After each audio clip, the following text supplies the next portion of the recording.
Starts to join and we start recording. I'm just going to wait for the terrifying "we are recording" announcement.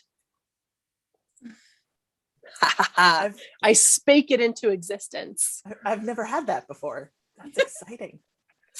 The first few times that we started using that particular function, it interrupted the introduction. It was very special.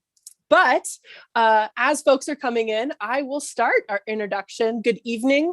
Thank you so much for joining our virtual event to remix King Arthur with E.K. Johnston, Kiersten White, Preeti Chhibber, and Laura Sebastian.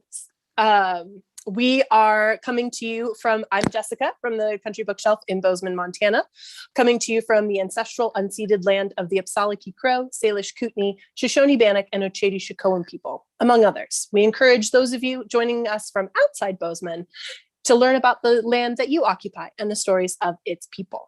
We are also very grateful to be sharing this virtual space with our fellow Books in Common Northwest stores, Paulina Springs Books in Sisters, Oregon, and Madison Books in Seattle, Washington. Visit booksincommonNW.com for more information and to purchase books from this series. And you can also follow Books in Common NW on Eventbrite for more great events. Before we get to our conversation tonight, just a few notes of housekeeping. If you didn't purchase a book when you registered, you can purchase a copy of any of these amazing authors. So they're all behind me here, but I just have too much hair. We have Aetherbound from E.K. Johnston, the Guinevere Deception and the Camelot Betrayal from Kiersten White, and then of course the Excalibur Curse, forthcoming this fall, Sword and Stone and Table, with Preeti Chhibber's wonderful, fantastic short story, and then Half Sick of Shadows from Laura Sebastian. So I'm sure you will all want to buy all of them and have a TBR list as overwhelmed as mine has been. We are recording this event tonight, and it will be viewable later on the Books in Common Northwest YouTube channel after the event concludes. If you run into any tech issues along the way, we recommend you first try exiting and re-entering the webinar. If that doesn't work, look for that live stream on the YouTube channel. And then headphones will usually fix any sound issues. I do need to remind everyone that this is a shared creative space, that we want to remain safe for everyone that's joined us this evening. We ask that you be respectful, offensive, or inappropriate comments or questions will see the user dismissed from the space. Speaking of questions, I skipped that note. If you have a question for any of our authors this evening, you can drop those in the chat where you have seen some of our purchase links flash by, or you can click on the Q&A button at the bottom of your screen and we'll get to those later in the evening as time allows. But it is my very great pleasure to introduce our wonderful and esteemed guest this evening. E.K. Johnston is the #1 New York Times bestselling author of several YA novels, including the LA Times Book Prize finalist, The Story of Owen, and Star Wars Ahsoka. Her novel, 1,000 Nights, was shortlisted for the Governor General's Award. The New York Times called The Story of Owen a clever first step in the career of a novelist who, like her troubadour heroine, has many more songs to sing. And I think that's true. In its review of Exit Pursued by Bear, The Globe and Mail called Johnston the Meryl Streep of YA. With limitless range, E.K. Johnston lives in Stratford, Ontario. Kiersten White is going to put that on my tombstone. Fantastic. Kiersten White is the New York Times bestselling, Bram Stoker award-winning, and critically acclaimed author of too many books to name, including the Anti-Darken trilogy, which I will remind Kiersten, the cover influenced the style for my wedding. The Slayer series, and of course the Camelot Rising trilogy, and her upcoming adult debut, Hyde. Her books have been published in over 20 territories, and her novel, The Dark Descent of Elizabeth Frankenstein, is currently in development with Sony Pictures Television. Kiersten lives with her family in San Diego, where she can regularly be found pressing her hands against the glass of her back door, furtively whispering, "I love you," to her deeply ambivalent tortoise, Kimberly, who you can also find on Kiersten's Instagram if you would like more tales of Kimberly. She is directing this whole event from afar. Preeti Chhibber is an author, speaker, and freelancer. She's written for Sci-Fi, Polygon, The Mary Sue, among many others.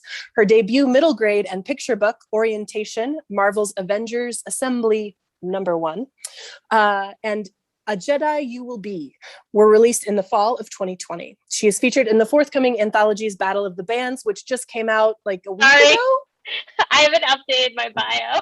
It's okay. And of course, Stone Sword Table. Find her co-hosting the podcast Desi Geek Girls and Tar Valon or Bust. She's appeared on panels at New York City Comic Con, San Diego Comic Con, and on screen on Sci-Fi. You probably recognize her from one of several BuzzFeed's Look at These Tweets lists. Laura Sebastian was born and raised in South Florida and has always loved telling stories. Many apologies to her little brother, who often got in trouble because of them. She got her BFA in Performing Arts from Savannah College of Art and Design before realizing she preferred the other side of storytelling. When Laura isn't writing, she's probably reading, cooking and baking, or buying more clothes for her overstuffed closet can fit. She currently lives in London with her 2 dogs, Neville and Circe, who we may see throughout the evening. Her New York Times bestselling series, Ash Princess, is out now from Delacorte, and keep an eye out for her adult fantasy, now out, Half Sick of Shadows, and the first book in a new YA series coming this fall, Castles in Their Bones. I also need to update my bio. It's now I was because like, of COVID reasons. It's winter. It's February. Fair enough. Yes. Like, oh, no. It's not just you. We're all. It is, and for those of you joining us who may not have yet heard, publishing is experiencing a supply chain explosion, and so many books are being moved to different publishing dates. So as your friendly neighborhood bookseller, I'm here to tell you, October is the new December. Shop early for a pleasant holiday experience, a peaceful holiday experience. But that's not why we're here today. We're here today for a million and amazing. I can't get them all in my hands. I have big hands and I can't get them all in my hands. That is a kudos to all of you. I think my first question for you all is, why are we talking about King Arthur and Camelot and all of these stories right now? What makes it feel prescient and needed in today's world? Right into it. Yeah, I know. Does it feel like right now, or does it feel just always? Like, I feel like it's just always, like, ever present, right? I think for Swordstone Table, at least, for what was exciting about it was taking these mythologies that are ever present and allowing everybody to kind of supply their own perspective on it. So what's exciting about that anthology is just how many different points of view and how many different marginalizations you have appearing throughout these myths you know really, really well. That's kind of what, to me, is the exciting present part of what's happening right now, is that we're taking ever-present stories and making them even more inviting. Yeah, that's such a good point. And I agree. Like, I feel like Arthurian stories have been being told and retold and reinvented for centuries now, right? Like, it's just, I don't want to say it's the original fan fiction, but it's pretty close, right? It's like, Yeah. Oh, here's this king mentioned in this, historical record of a battle. I'm going to write a poem about him. Somebody wrote a poem about that poem, and then somebody wrote an epic about that poem, on and on through the centuries. And everybody wants to add oh, I'm going to add this super cool knight, and somebody's going to, so on and so forth. Everybody is always adding to it and twisting it and making it their own in really interesting ways. And I think that's what attracts a lot of storytellers to it, right? Is you're building on this foundation of communal storytelling that has existed for hundreds of years. And everybody approaches it saying, this is the thing about these stories that matters to me. And so that's what I'm going to explore. And so I think anytime you're approaching a retelling, in particular in Arthurian retelling, there's so much material to sift through, which in a way is kind of a relief, because you literally can't engage with all of it, as opposed to doing a retelling of one specific thing, right? Like if you're retelling Frankenstein, there's just Frankenstein. But if you're retelling Arthurian legend, you can be like, I like this aspect, hate that. I like this, gonna totally ignore that. And it's fun. It's fun to be able to participate in that. and have that sort of freedom that a lot of retellings you kind of more like hedged in. But I feel like Arthuriana is so vast and so broad that it really gives you the opportunity to engage with it however you choose and whatever way interests you the most. Yeah, and I think also retelling Arthurian mythology to like fit in your time frame and like approaching it with a modern mindset is not a modern idea. Like people have been doing this for centuries, being like, oh, I want to modernize Arthurian mythology, and they like add their own like cultural values to it.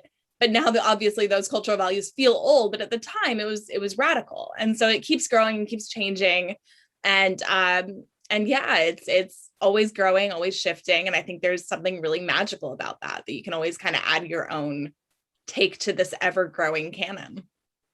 The thing I love about it is because it is a story that not only people are familiar with, but it's really baked into the way Western writers tell stories. So even if some kid has only seen The Sword and the Stone, they're still going to hit elements they recognize immediately. Is that you can also play around with the actual format of the story. Half Sick of Shadows, for example, not told in the straight line.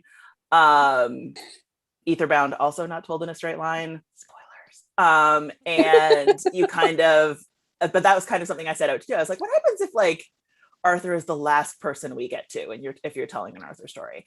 And what if everything else happens and then Arthur's just kind of like there? And I think because everyone knows the beats of the story, you can dress it up and you can pull it apart and put it back together. And she's too busy to book most of the time, but with Tracy Dion's Legendborn, you can also incorporate a separate set of mythologies into it. With her inclusion of Black American culture into the King Arthur story in multiple ways. And it feels so natural because people have been adding to Arthur as long as he's been since around. the beginning. Yeah. Excellent. I'm very glad that you mentioned that non-linear storytelling. That was one of my favorite parts of Half Sick of Shadows, was the way that she can't herself, just the way that she is, can't occupy one time. Which a friend of mine read it early and she was like, you realize you wrote a book about anxiety, right? I was like, I didn't realize that. But in hindsight, like, yeah, that's kind of what my like anxious brain feels like, is like, you're not living in the present. You're either stressing out about things that already happened, or you're like stressing out about things that may possibly happen in the future. And so like, yeah. So weirdly, even though it comes from her oracle abilities, it also, I feel like a lot of people kind of relate to that. definitely. Same. I was like, this is a very familiar feeling. Those of you that have just joined us, we were talking in the green room, and I was showing the clock app on my phone and how it has like 9 different time zones. So yes, not here, just everywhere else. I was definitely thinking, kind of to Preeti's point, about that. There's some, its roots are so kind of essential and radicalized like a root, that it is easy to do just about anything with. And I'm curious how much that plays into the lasting appeal of playing around with King Arthur. At what point does it stop being a King Arthur story, and is it just a hero cycle? I think is that something that you had to encounter, particularly as you're retelling or working within a past, a once and future sort of timeline? Yeah, I think Arthurian literature has those archetypes, right? Like you have the archetypal Arthur, who is shifting things from order, or from chaos to order. You can also argue from paganism to Christianity.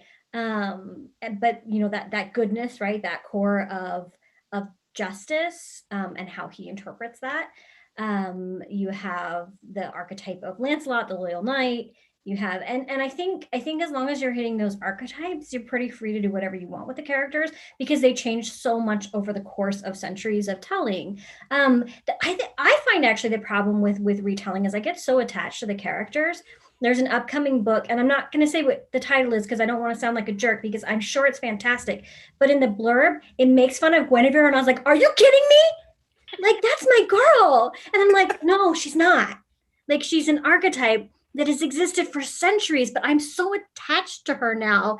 And like this idea that I have created of her, and so protective of, like, don't you dare badmouth Guinevere. That, like, that I think is my problem with retellings. It's like you get so engaged with the characters as you see them. As far as when it stops becoming an Arthurian retelling, I mean, I look at King Arthur, Legend of the Sword. I mean, he had a sword and his name was Arthur. You mean the best movie of all time? Oh no, 100%. I guarantee you, almost all of us would not have written Arthurian fiction had that movie not come out when it did. The timing there is a straight line. There's no jumping timelines there. It's a straight line. But yeah, it is. It's like, I don't know. I feel like Arthurian, that's what's so fun about Arthurian retellings is all you have to do is say it's Arthurian, and guess what? It is. Right? It's like this, by virtue of what it is, in terms of, like, you know, somebody decided we were going to learn it. Somebody decided this was a story that mattered, that was going to be taught, that was going to be ever present. By virtue of that decision that was made, of like, this is the story worth telling, I feel like we are now, because it is so ever present, given free reign. Like, yeah, it's Arthurian if you say it's Arthurian. Also, I always find it funny when people are like, oh, these modern authors are turning Arthurian mythology to propaganda or whatever, because it's always been propaganda. Like, Kiersten was talking about how Arthur's like whole mission in some of the early stuff was like, you know, defeating the pagans and like bringing England into Christianity, and like that was propaganda at the time. Like, it's always been that way. It's just shifting the lens and shifting the focus and bringing it into the modern era in a way, whether or not that's like an actual present day retelling, or if it's a futuristic retelling like Aetherbound, or whatever or just like still historical-esque, you're still bringing a modern sensibility to it, whether you intend to or not. It's just a natural thing. And it's something that I think we should lean into. And I think everyone here has. Because you are playing around with archetypes when you write an Arthur story, I also like thinking about who has in our past, recent or otherwise, used those archetypes. So with Arthur, you get the Wars of the Roses, and that's a straight line to Game of Thrones, and like that's just the simplest one. But I chose to base my eventual Merlin on Winston Churchill, who also kind of built himself up as this like perfect British of a person. And I decided I was going to make him my Merlin and just tear it apart, because the stories have been used as propaganda, and I wanted to see if I could flip that. And that's my culture. So I'm going to see what I can do in terms of like pulling it apart. And essentially it will definitely make Merlin the villain. But he's always kind of ambiguous anyway. Yeah. And I think he's kind of evil. Like he is. I know people are really attached to Merlin because of the TV series Merlin, which is awesome. For me, it's the Disney movie. I love him in the Disney. Yeah, no, he's great in that. But if you read those stories, like, he leaves it just like littered with women's bodies in his face. Everywhere. Like, everywhere. Well, yeah. I mean, that's like the thing, right? Is that's what's fun about taking these retellings, because there is like, I hold a really dear affection for Merlin, because my relationship to Arthur is very much based on like the Sword and the Stone and these kind of more pop culture-y side of things. But because we're in this position where we can be like, you know who Merlin is, you know that as a character he's complicated, you can do all of these things with him, whether it's, you know, making him so frustrating and withholding of information, like in your books, Kiersten, or like the bad guy, or like whatever it is. It's so fun. It's such like the potential for story is so big. Spoiler alert, he's not the bad guy. One of them. Huh? And that's just one character. Yeah. Yes. Well, and spoiler alert, I feel like we, much to as Kiersten was defending Guinevere, Merlin is not the bad guy in Preeti's story. No, he's not. He's not. Well, he's not the bad guy, but he is complicated. He He is makes very I was gonna say, complicated. he I think makes in Half Stick of questionable Shadows, choices. he's like chaotic neutral, or he's like true Yeah. neutral. Like he can really go any way. It really depends on like the moment and like Yeah, where do you want to put him? Where do you need him? I guess chaotic neutral, because he's completely unpredictable, I think, in Half Stick of Shadows, which I kind of enjoyed. It was really fun to be like, what does he want? No one really knows. He's just there.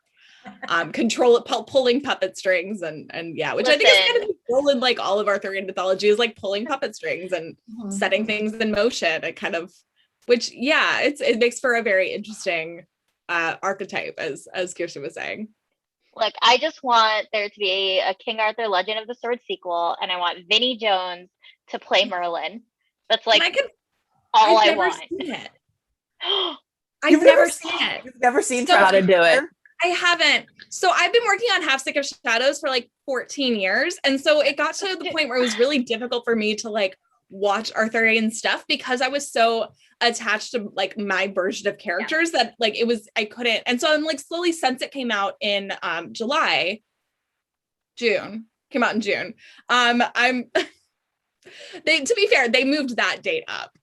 Castles got pushed back. They moved that one up. And so I can never remember what the actual date was. But yeah, so I've like slowly been like catching up on my Arthurian stuff that I've kind of missed over the last few years. And that might be, I think that's going to have to be the next. Yeah. You just have to open your heart. Yes. Open your mind. Open your heart. And just love just appreciate it for what it is. Wait. Open your mind like just a little bit though. Like don't think a lot. Don't have this big of expectations. Oh, I meant open your mind as in don't think about anything. Like blank slate. Just let it happen. Yeah. Let it happen. Yeah, I did the same thing. Like as soon as I finished writing the last book in my Camelot Rising trilogy, I just like consumed all of the Arthurian stuff that had come out in the last few years that I had been avoiding because I was writing Arthurian. So yeah, I get that. The list I made. That's strong. I kept reading everything. The list I made to prepare myself for the panel, and that like we shared in our newsletter, like here's more retellings and all of that. Like I post-it notes on post-it notes just everywhere. There's a lot out there. Kind of riffing off what a few of you have mentioned, how does writing Camelot and Arthur differ from some of the other licensed properties that you've worked with? Preeti, you've done Marvel and Star Wars. Kate, you've done Star Wars. Kiersten, you've done Buffy.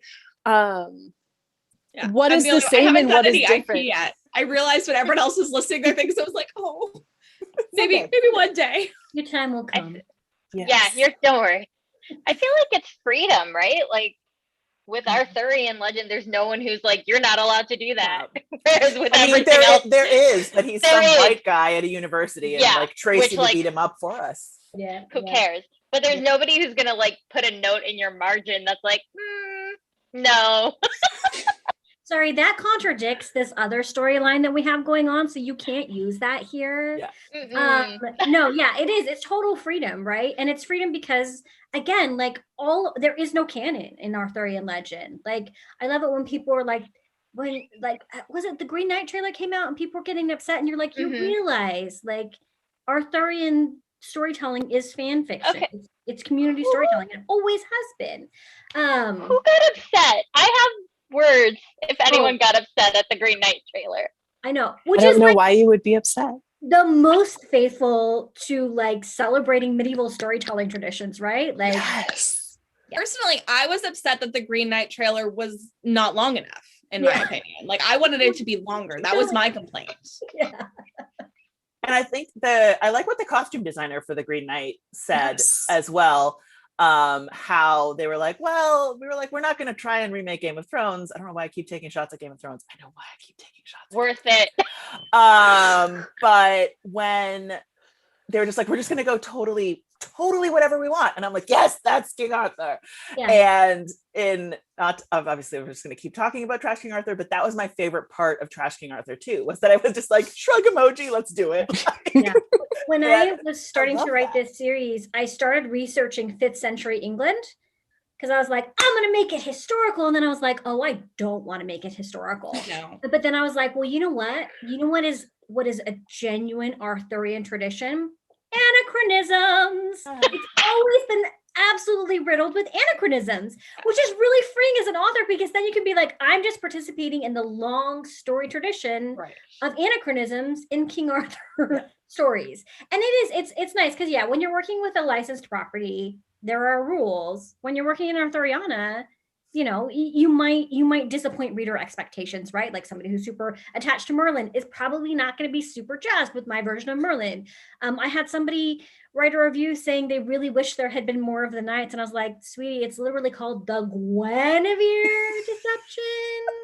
So clearly, like, the focus is right in the title, but like, that's fine. If what they love about Arthuriana is the Knights, they got plenty of material to go back to. So it's just, I think the freedom is wonderful. And I think it's really telling. There are a bunch of recent Arthurian authors who are not with us, obviously. But when I think about, like, I mentioned Tracy Dion, I'm going to bring up Corey McCarthy and August Carpetta. Yes. Capetta? There we go. And we're all putting out books at approximately the same time, and they're all so wildly different. Like, they're all over the place. And I think that's another part of the freedom, in that everybody will go in and be like, with Corey and August, they were like, we're going to write the Knights of the Rainbow. And they did. There's a million characters in those books. And everybody kind of has the sort of different approach and different angle and different execution. And I absolutely love that. Not only because there's opportunities for readers, but because it means that I can read everybody else's books and not worry that I'm going to be like, oh no, I stole something from so-and-so. And like, no, you didn't, because it's always been there. Yes. So the books that Kate was just mentioning is Once and Future. If just trying to slowly say that so that my tech aficionado might be able to drop that link in the chat as well, because there's so much that's good, and I have more on my stack. I just got a copy of The Other Merlin, which is supposed to be hilarious and gender bending Merlin, which is fantastic. Although, what gender is Merlin? He's a tree. Like, he is a tree. He's also a dragon. Sometimes he's a cave. He's half human sometimes. He's been a rock before. Yeah. Like, Merlin is everything and anything. Yeah. Yes. What I really appreciated, Kiersten, about the Guinevere deception, kind of against that other person's point. I started the King Arthur journey very young, because my mom was reading Miss Babylon, and I was like, that looks cool. I want to read that. Like, there's a girl on the cover and she has a sword And a horse. and a horse. And my mom was like, you're 11, maybe not.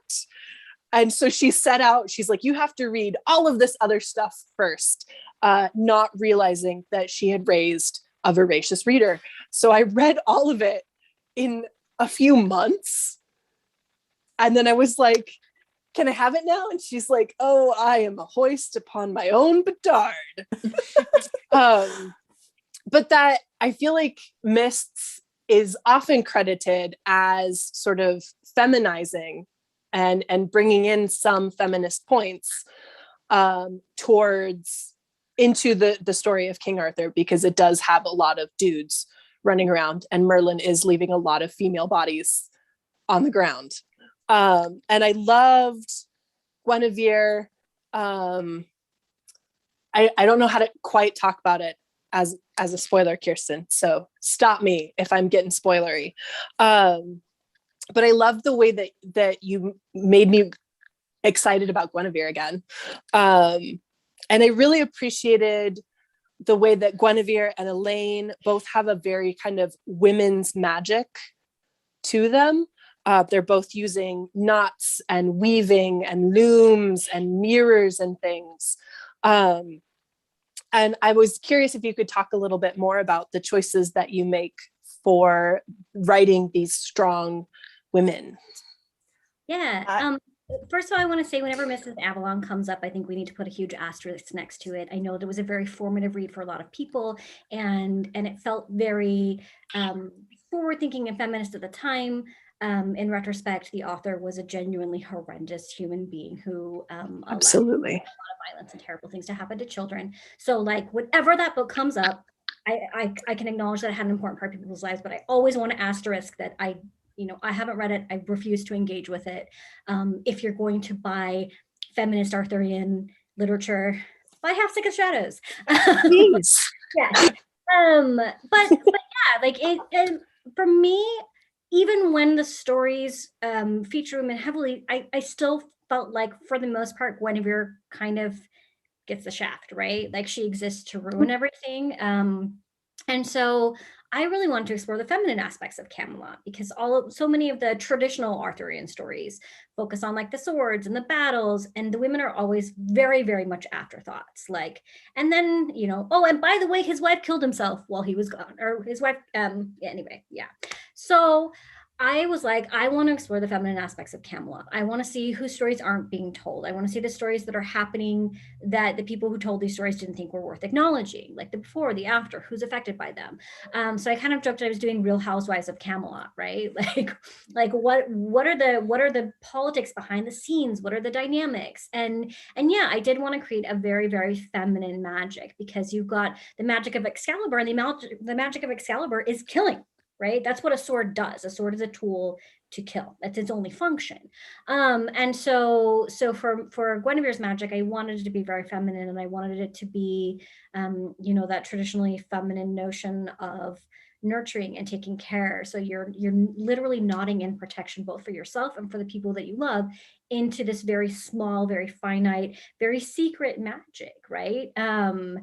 And so, yeah, that was really important to me. And it was important to me that my Camelot Rising trilogy really acknowledged Guinevere as her own agent, right? Like as a person with a story, as a person with agency, and as a person who would be extremely important to the formation and the function of Camelot. Because yeah, those are the stories that I want to tell. Those are the stories that I want to read. And so that's almost always my way into a retelling, as being like, I hate the way they're treating women. I want that back. That is usually my approach as well. And like one of my first steps is like, oh, I'm kind of mad. I'm like, I'm just going to make them all girls. And then I sit down and do some more nuanced thought with regard to gender. But I read Myths when I was 9, and have spent the last 15 years dealing with that. But when I read it, even as a 9-year-old, the thing that frustrated me was that every single woman in that story is working against every single other woman in that story. Like at no point do two of them ever team up. Like it's not even like 2 against the rest. It's like everyone is actively trying to take down everyone else. And especially set up against the legendary camaraderie of the Knights of the Round Table, it hits me extra hard. So like I do want that sewing circle. I do want that like people in the kitchen like being friendly to each other. Like I do want that kind of teamwork. But I'm also a thief at heart. So I'm gonna steal the swords too. And I think and put them in space because why not? And so I think for me, that was always the part of it too. So even though we talk about being in conversation with the original story, a lot of what I'm doing is like unpacking my feelings with a book I read that became a large part of me, and I have to deal with that. I would also recommend The Queens of Innislear, BT Dubs, which is the book that finally healed my soul, because I thought there was going to be this chasm in my chest for the rest of my life. And then I read The Queens of Innislear by Tessa Grattan. Yeah, I also love that book. That's great. I love that. Love Queen's Gambit's Lair. But Mists of Avalon was a formative text for me as well. And when I read it in high school, I loved it. And then I reread it a few years later in college, and I was like, this is actually not feminist at all. And everyone was saying it was like a feminist retelling. I was like, but it redeems Morgana Le Fay, or Morgan Le Fay in that book, because her name changes in every version, but at the expense of every other female character. It's like, oh, every other female, like everything bad Morgan does in that book, or in like Arthurian mythology, in that book, it's like, oh no, actually, it was this other woman who was responsible for that. She's the villain. And like, so at the end of the day, at the end of the book, the only one who comes out looking good there is Morgan and the men. All the other women are really just like given the short end of the stick there. And again, so I think Half Sick of Shadows is directly in conversation with that book in a lot of ways, because I really wanted the women to come together, and they have a very complicated relationship. They don't always get along. There are fights. I think I wanted to create a very realistic relationship between these women who have been friends since they were children, and how they've grown in different ways, and are very different people at the end of the day, but they love and respect each other, and they're always trying to come together in that way, even when they disagree. And I wanted to do that specifically because Mists of Avalon left such a sour taste in my mouth. Yes. One of the other things that struck me as I was reading through this stack, particularly thinking about Emrys and Pent and Guinevere, was this sort of, and maybe this kind of comes back to the hero cycle question, but the way that they're all really wrestling with not only identity and who am I, but also their heritage and their legacy. Like, what does it mean to come from this? Where did I come from? Where am I going? And I love the particular spin that you put on it, Kate, for Pent, in that it's very genetic. So I'm curious if you have other thoughts about including those types of themes in these retellings. One of the first inspirations for Aetherbound was You'll Never Leave Harland Alive, which I think is the theme song for Justified. I don't know. I heard it at one point and like I was like, oh, that's a cool song. And then Tessa was like, that's the theme song for anyway. So yeah, that's where I live. But it was that idea, you'll never leave Harland alive. Or Harlan alive. And that was kind of the refrain that I stuck to for the entire book. And when it comes to space travel and when it comes to mythology, we're conditioned to expect certain inevitabilities, right? Like there is a hard limit in space, and mythology is always going to do the same thing. And so by putting You'll Never Leave Harlan alive, literally as part of the space travel and as part of the mythology, I was able to have several someones actually overcome that by sheer force of will. And some magic shenanigans. But basically I wanted to present a story where the far distant oligarchy or whatever has set up this world that they set up to control. And the best way they could do that was genetics. And you have these people who are coming along and they're just like, no, I refuse to change myself. I will change the world. Because that's something I really find with teenagers these days, teens these days, is that they are so open-minded and so like willing to listen to people and like all the things that you think teenagers like stereotypically aren't. They have such capacity for kindness and growth and to be better than the adults. And I love that aspect of writing YA. And so it was kind of fun to include it against this like very hard limit of space and kind of expectation of the mythology, to just put in this like, but I'm a teenager and like see what happens. That was fun. I feel like it's funny because this story in Swordstone Table for me was always going to be therapeutic. It was always going to be about identity and legacy, because it had to be. Like, I'm coming to these mythologies as a fractured identity person, with like every aspect of my identity is hyphenated. And so what that means is you have fractured relationships to the mythologies of your parents' culture and the mythologies of your current culture. And you have these like broken pieces that all have to fit together. And that's kind of where that story came from, of this idea of like, does it matter if you lose an entire past? Like, does it matter? Because something I contend with is cultural dilution. When you're thinking of like, I don't know as much about my Indian culture as my mom does. My kids are not going to know as much about that culture as I do. And there's this like kind of like, you lose a little bit, not that you're not gaining in other places, but so contending with that idea of like, does it matter? Does it change who you are? Does it change your ability to impact the world around you?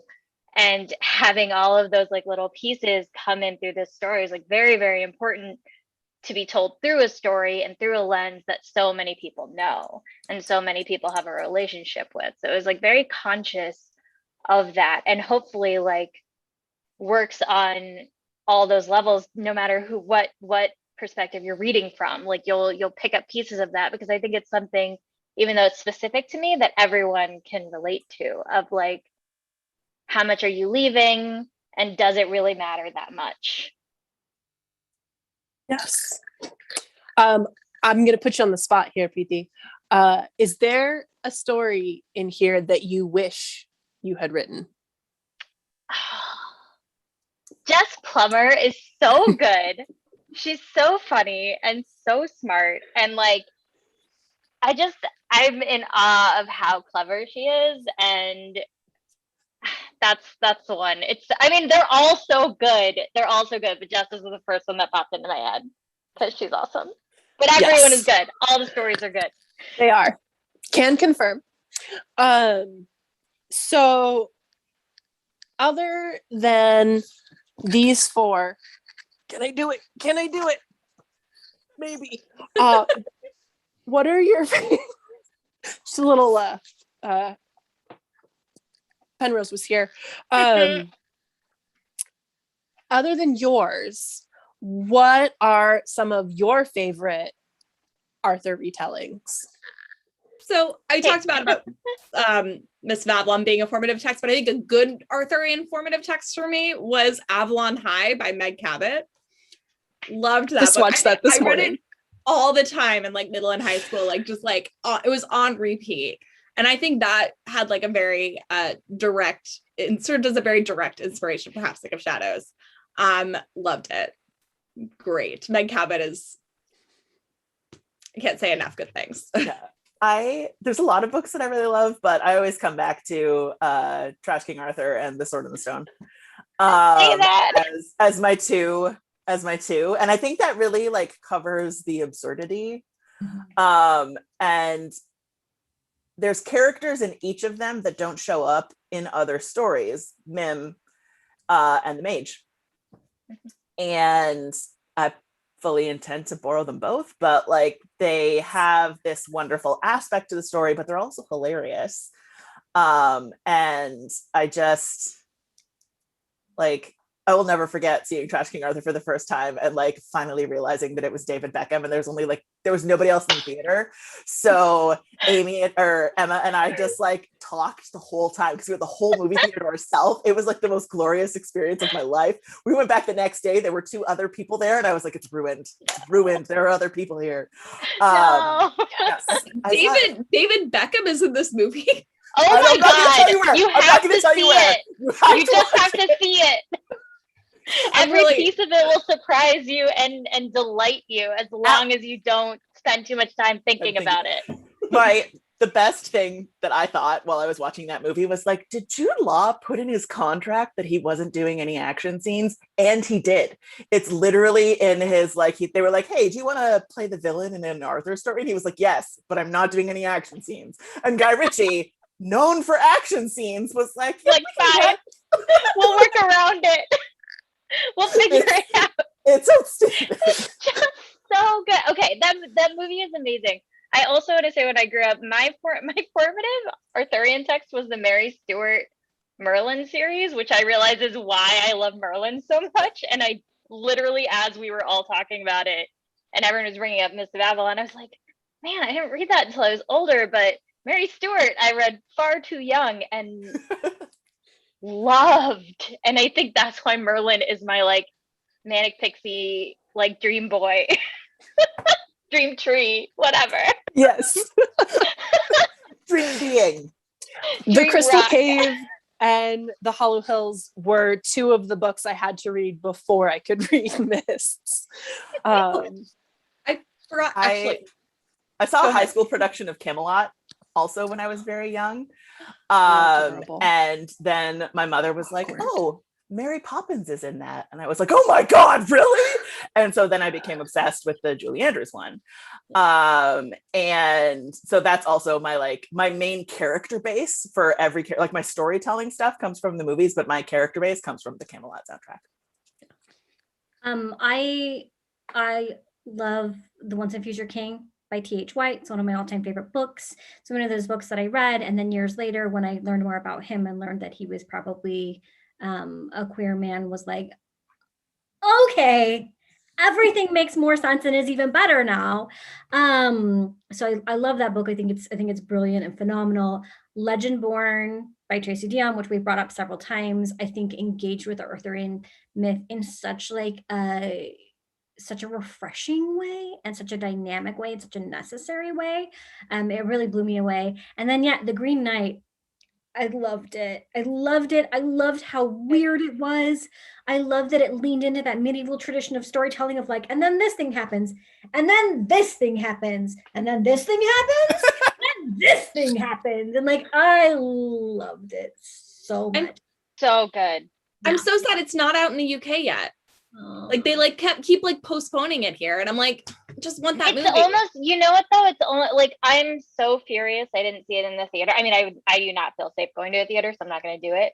But I watched it at home, and that's a movie that like, if you can see it in a theater, like if you can go and be the only person there, like whatever it is, highly like recommend that's the way to do it. It's so beautiful. Mm-hmm. I want to add, I think it's a deep cut, but I also remember it came back to me as everyone was talking about their other formative texts. As like a young kid, I read I Am Morgana Le Fay by Nancy Springer, who also wrote Enola Holmes. Oh. Like she's the author of Enola Holmes. But this was like, must have been like the 80s. But yeah, so she has I Am Mordred, which I don't think I ever read because I was like, I don't care about Mordred. I just want Morgana Le Fay. No one cares. But that was another book that I read. Like, I was like, Kiersten cares about Kiersten cares Mordred. about Mordred. From a pure like About Mordred.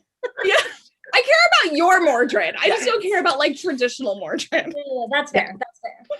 from a pure like nerd-tastic standpoint, my favorite King Arthur story is The Fall of Arthur by J.R.R. Tolkien, which is a poem that he wrote in Old English, translated into modern English, and then wrote a commentary on the translation.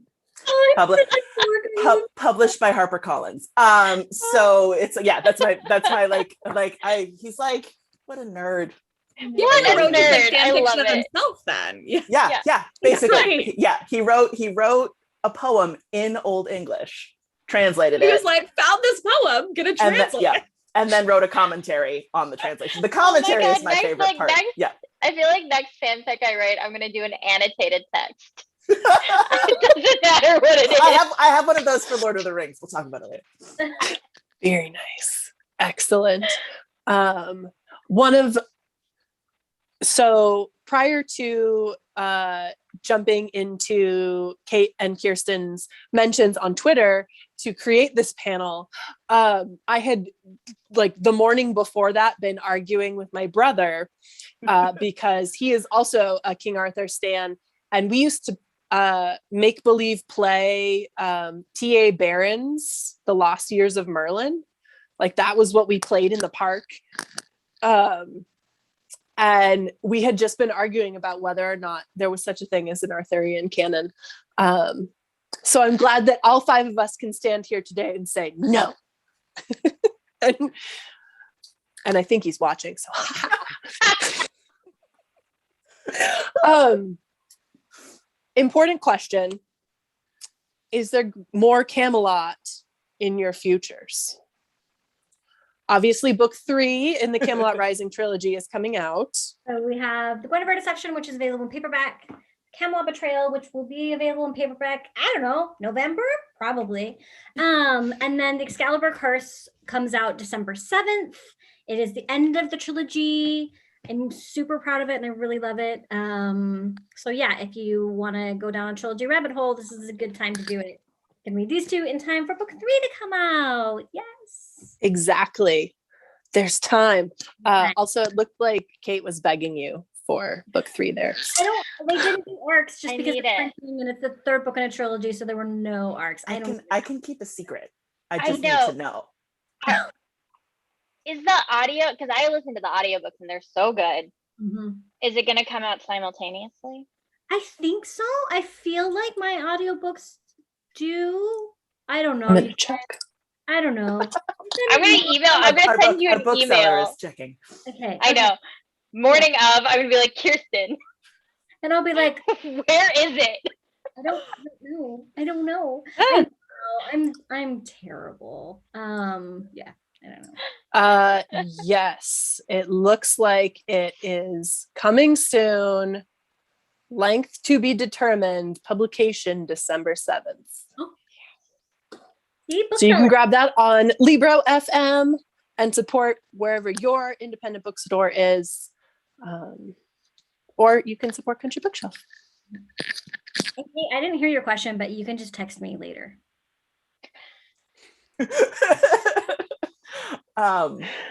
There is more Arthurian in my future. There better be. Every time someone asks, they're like, is there going to be a second book? I'm like, I hope so. So it was, yeah, the second book is Morgan. It's there in the back of the first one.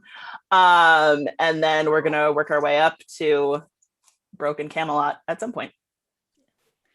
I don't have any like explicit plans to write another Arthurian book, but like there's another like kind of obscure story that I want to retell.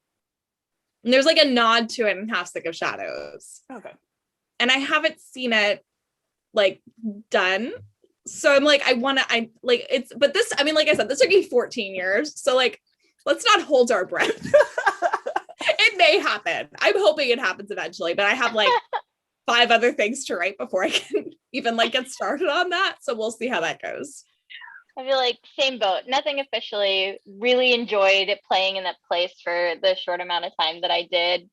Who knows? We'll see. I got other stuff to do first, but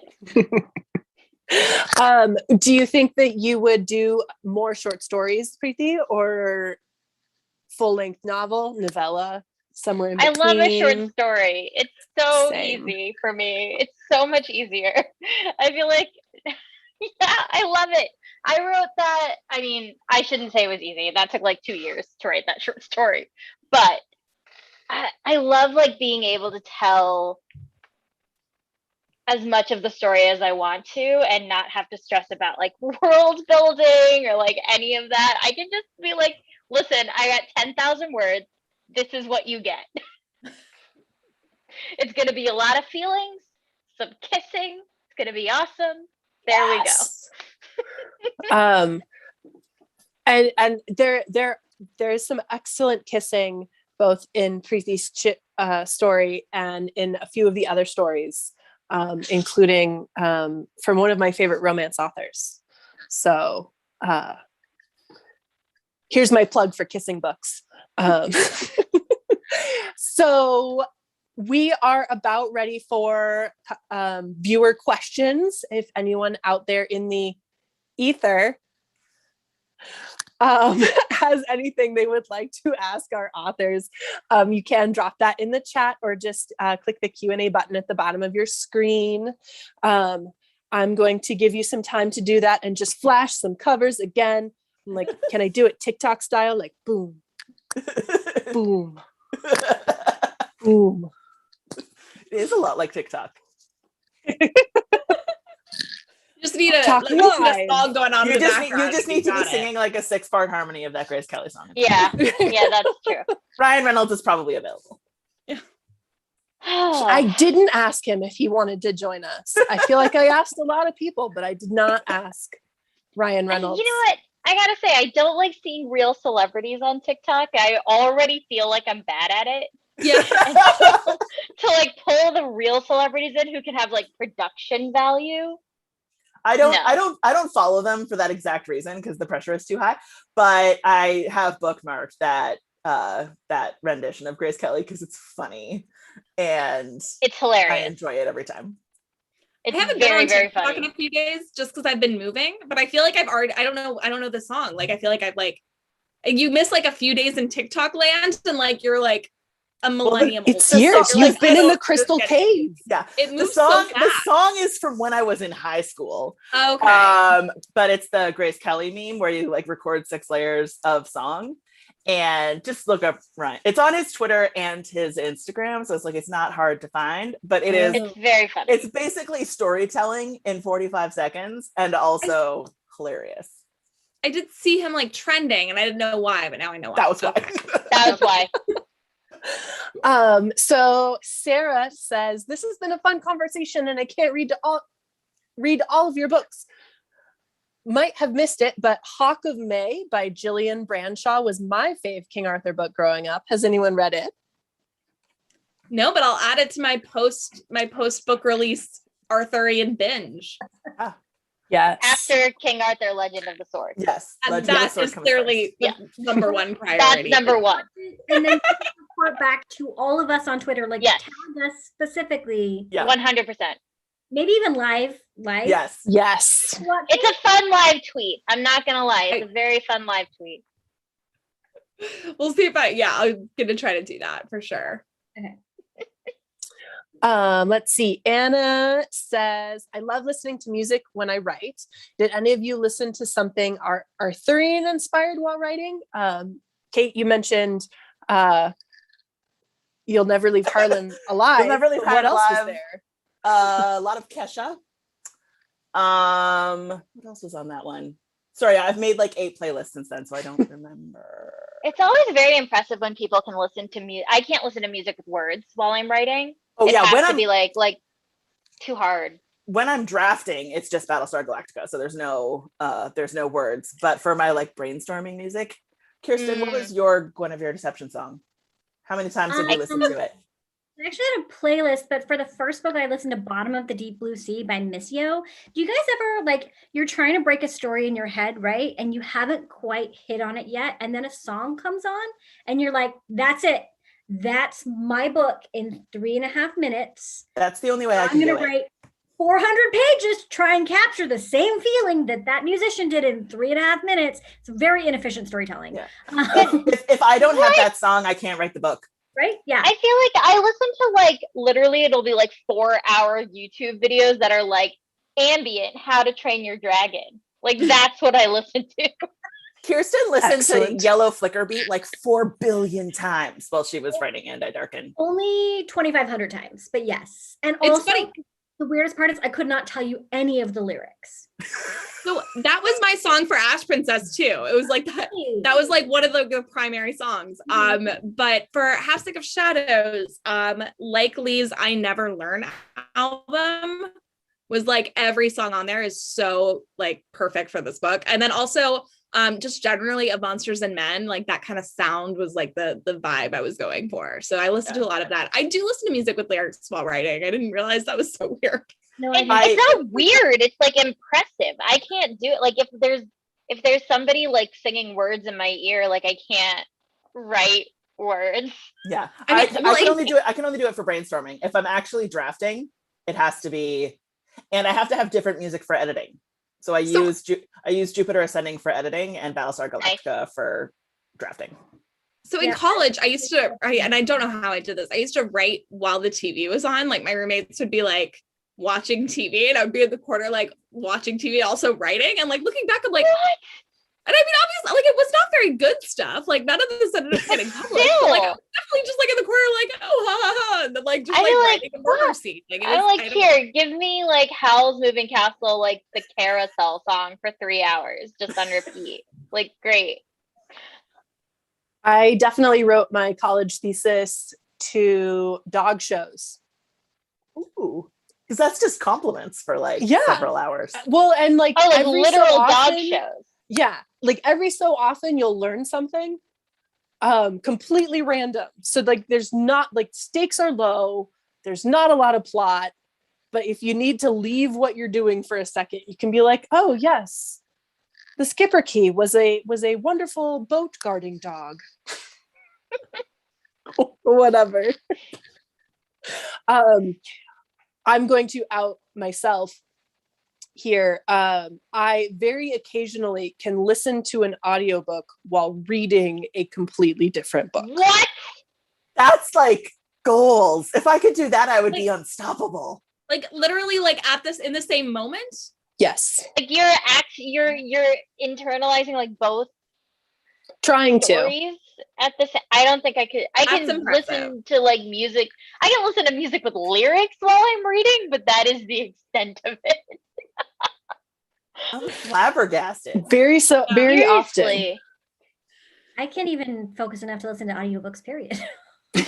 Like I know audiobooks, like I listen to them when I'm doing things, like if I'm like making food or whatever. But if I pick up my phone while I'm listening to like look at Twitter, like I will have to rewind it Yeah. because there's no way I can like read and hear at the same time.